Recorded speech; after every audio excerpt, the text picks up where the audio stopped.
At sa mga sandali ito, mga kapuso, ay silipin naman natin ang lagay ng trapiko sa North Luzon Expressway at nakatutok live si Jay Sabale. Jay? Maganda na nga ang daloy ng trapiko ngayong hapon kung ikukumpira ito kaninang umaga kung kailan mabigat ang daloy ng trapiko kanina. Mistulang isang malaking parking lot ang bahaging ito ng North Luzon Expressway kaninang umaga. Mula sa Himpapawid, tila mga langgam sa dami ang mga kaanib ng Iglesia ni Cristo dahil sa dami ng mga sasakyan nakabara mula sa bahagi ng May Kawayan hanggang Tabang Exit. Marami ang naglakad na lang. Kagabi po kasi sir, hindi po makaraan yung sakyan namin dahil po sa traffic. Kaya nag-decide po kami na doon na lang po kami nag-park para dahil lakaran na lang po namin. Sorry na, gano'n ako katagal? Diyos ko, 2 hours na ata or 3 hours. Lalakad. Oo. Saan kayo papunta?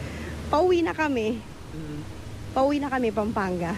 Marami rin ang nagtitinda ng maiinom at makakain at may mga nagpipiknik na sa gilid ng kalsada.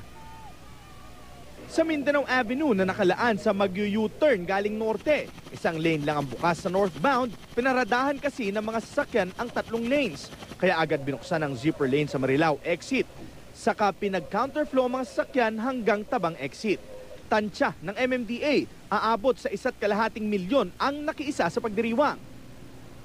Ang ilang bus nakapark sa shoulder ng NLEX southbound lane. Ang problema, ang mga buserong galing sa kabilang lane, tumatawid at umaakyat pa sa mismong concrete barriers. Kakaiba talaga na event.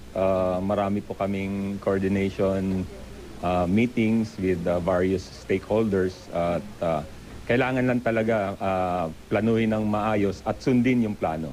Sa pinakahuling datos din ng NLEX, halos 8,000 Class 1 vehicles at halos 2,000 bus ang dumating sa lugar. Siguro peace and order naman, okay. Yung mga nagkaroon ng karamdaman, natugon na naman yung halos 140. Yung traffic management, although merong kaunting flaws, siguro dahil sa volume na rin yan.